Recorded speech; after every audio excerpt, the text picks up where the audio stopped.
তিনি বললেন যে যে ছাগলটা তখন বেঁচে ছিল সেই ছাগলটাকে নিয়ে যে জায়গাটায় আগের ছাগলটাকে মেরেছিল চিতাবাঘটা ওই রকম জায়গায় গিয়ে বেঁধে দিতে।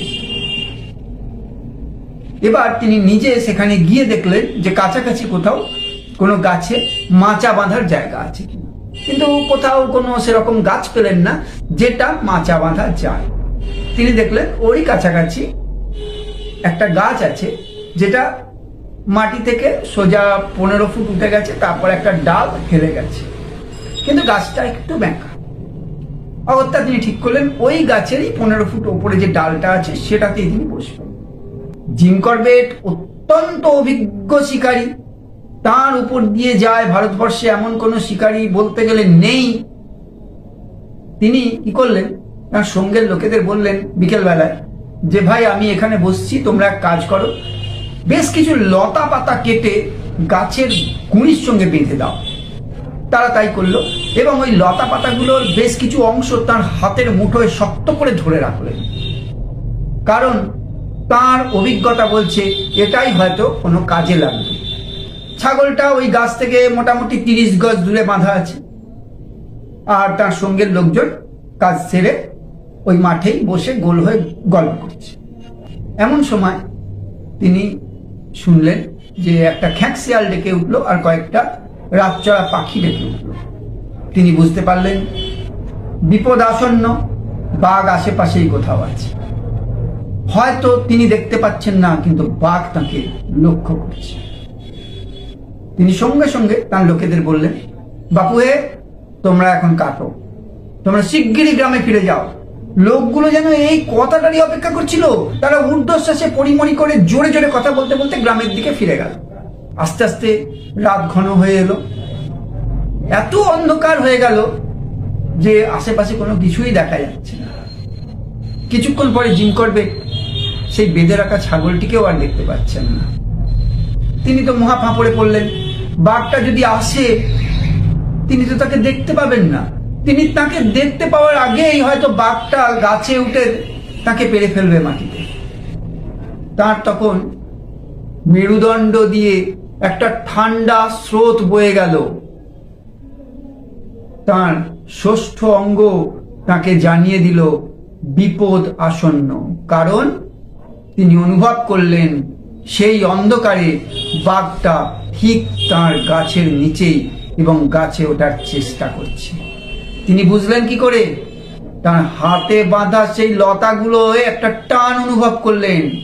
যে বুদ্ধিটা তিনি করেছিলেন, এটা যদি না করতেন বাঘ কিন্তু সহজেই গাছে উঠে পড়তো, কিন্তু লতা পাতায় গাছটা ঘেরা থাকায় বাঘ উঠতে পারছে না। মুখে করে বারবার টেনে লতাগুলো ছিঁড়ে ফেলার চেষ্টা করছে, আর সেই টান তার হাতে লাগছে। তিনি বুঝে গেছেন বাঘ গাছে ওঠার চেষ্টা করছে। তিনি তাকে দেখতেই পাচ্ছেন না, অথচ সে তাকে দেখতে পাচ্ছে, তাকে ধরার চেষ্টা করছে। তার হৃদস্পন্দন বন্ধ হয়ে যাওয়ার উপক্রম হচ্ছে তখন। ঠিক সেই সময় বাঘটা গরর গরর করে আওয়াজ করছে রাগে। এইটাই তার সুবিধা হয়ে গেল। জিম করবেট কিন্তু সেই সময় তার ভারী দোলনা রাইফেলটা আনেন।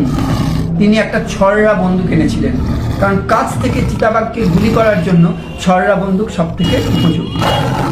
তিনি তখন বাঘের গর্জন লক্ষ্য করে বন্দুকের ট্রিগার টিপে দিলেন। গুলি বাঘের গায়ে লাগলো কি লাগলো না তিনি বুঝতে পারলেন না, কিন্তু এটা তিনি বুঝতে পারলেন সেই জন্তুটা এক লাফ দিয়ে গিয়ে 30 গজ দূরে বাঁধা ছাগলটার ঘাড়ে গিয়ে পড়ল। তিনি কিছুই দেখতে পাচ্ছিলেন না, আর ছাগলটা পরিত্রাহী চিৎকার করে উঠল। তিনি কিছুই দেখতে পাচ্ছিলেন না, কিন্তু তবুও বাঘের গর্জন এবং ছাগলের চিৎকার শুনে সেই দিকে লক্ষ্য করে আবার ফায়ার করলেন, আবার বন্দুকের ট্রিগার টিপে দিলেন। আওয়াজ হলো গুরুম। তিনি বুঝতে পারলেন গুলি বাঘের গায়ে লেগেছে। বাঘ সঙ্গে সঙ্গে ছাগলটাকে ছেড়ে দিয়ে এক লাফে অদৃশ্য হয়ে গেল। এমন সময় বন্দুকের গুলির আওয়াজ পেয়ে গ্রাম থেকে মশাল নিয়ে অনেক লোক একসঙ্গে চলে এলো। জিম করবেট যে গাছে ছিলেন সেই গাছে নিচে তারা এসে দাঁড়ালো। মশালের আলোয় চারিদিক আলোকিত। জিম করবেট কিন্তু তখন গাছ থেকে নামতে পারছেন না নিজে নিজে, কারণ এই এত ঘন্টা চুপচাপ বসে থাকার জন্য হাত পা ধরে গেছে। যাই হোক, তাদের সাহায্য নিয়ে লতা পাতা কেটে তিনি নামলেন, নেমে একটু আড়মোড়া ভাঙলেন, একটা চুরুট খেলেন। গ্রামের সর্দার তখন জিম করবেটকে বলছে, সাহেব বাঘ কোথায়? কোথাও তো বাঘ দেখতে পাচ্ছি না, কিন্তু আমার সন্দেহ বাঘের গায়ে গুলি লেগেছে। জিম করবেট বললেন, হ্যাঁ তারও সন্দেহ যে বাঘের গায়ে গুলি লেগেছে। তিনি তখন গ্রামের লোকেদের বললেন যে এক কাজ করতে হবে, তোমাদের আমাকে একটু সাহায্য করতে হবে। তারা বললো, কি সাহায্য? বললেন, দেখো আমি বন্দুক নিয়ে আগে আগে যাব, আর তোমরা ঠিক আমার দুহাত পেছনে থাকবে, আর প্রত্যেকে মশাল জেলে মশাল নিয়ে থাকবে। মোটামুটি 30 জন লোক সেখানে ছিল। 30টা মশাল একসঙ্গে থাকা মানে বিশাল ব্যাপার, জায়গাটা পুরো আলোয় আলো হয়ে যাবে। দিয়ে বললেন যে আমরা ওই ছাগলটার কাছে যাব এবং আমরা বাঘকে খুঁজে বার করবো, আর সাথে সাথে তোমরা মশাল ধরে থাকবে, আমি বাঘকে গুলি চালাবো, কিন্তু ভুলেও কেউ পালাবে না। তারা বললো না সাহেব, আপনাকে ছেড়ে আমরা পালাবো না। যাই হোক, তারা সবাই মিলে ওই ছাগলটার কাছে গেলেন, দেখলেন ছাগলটা মরে পড়ে আছে, কিন্তু বাঘের চিহ্ন নেই। ওই ছাগলটার থেকে মোটামুটি 5 গজ দূরেই একটা ঝোপ। তারা কি করলেন, ওখান দিয়ে যেতে লাগলেন।